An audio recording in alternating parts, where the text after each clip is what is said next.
morning, 7:49. Welcome back to Breakfast Television. Thanks for starting your day with us. Well, William and Kate's new royal bundle of joy was born at 4:24 p.m. London time on July 22nd, giving the baby the same astrological sign as his dad. Bernice from Soul Medicine Psychic Shoppe joins us now with insight into what astrology says about our future king. Good morning. Good morning. So he happens to be a Cancer. That's the way it falls. That's where it starts. Okay. So the three things we would certainly talk about, he's actually born at a really unique trine that's going on in the sky right now. So we've got Saturn in Scorpio, we've got Neptune in Pisces, and we've got Jupiter in Cancer. We'll talk a bit about that. But his important signs are, as his sun sign is a Cancerian, he is going to be very family oriented and very protective over his family, and take on a lot of his traits of his mother, even though he will physical traits of his mother. The other piece is that his moon sign's in Capricorn, so he's going to be very practical, he's going to be very business oriented and quite a planner. And then last important piece is what's called our rising sign. It's the Dharma sign, it's our motivation of how we come across. His Dharma sign's in Scorpio, so he's going to be very intense, he's going to be very loyal, and he's going to be very direct. So this is a sign of a good leader when you have those three pieces together because they're balanced.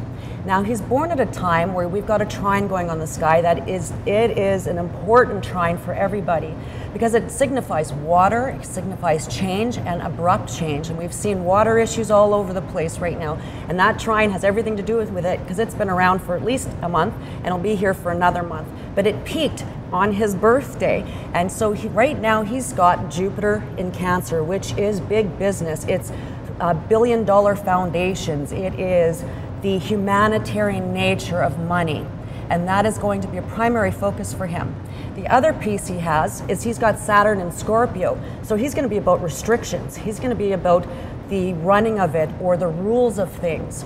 And the very, very last piece is that he's got Neptune in Pisces, which is ideas, vision, dreamlike. So this is truly somebody who will wind up in a leadership position, who will wind up running massive foundations, who will be strict in that and actually very productive in that. So it is a unique time for him to be born. All very interesting traits that would be proven true with the future king. So. Absolutely. And you found some interest in even the birth time, 424. 424 is an interesting birth time. In numerology, fours are emperors, right? When we look at the fours being very powerful numbers because they are the foundations of all.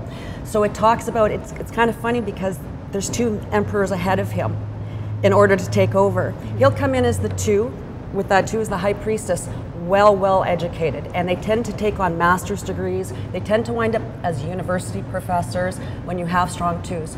Collectively, it adds up to a 10. A 10 is the Wheel of Fortune and the 1 is the Magician.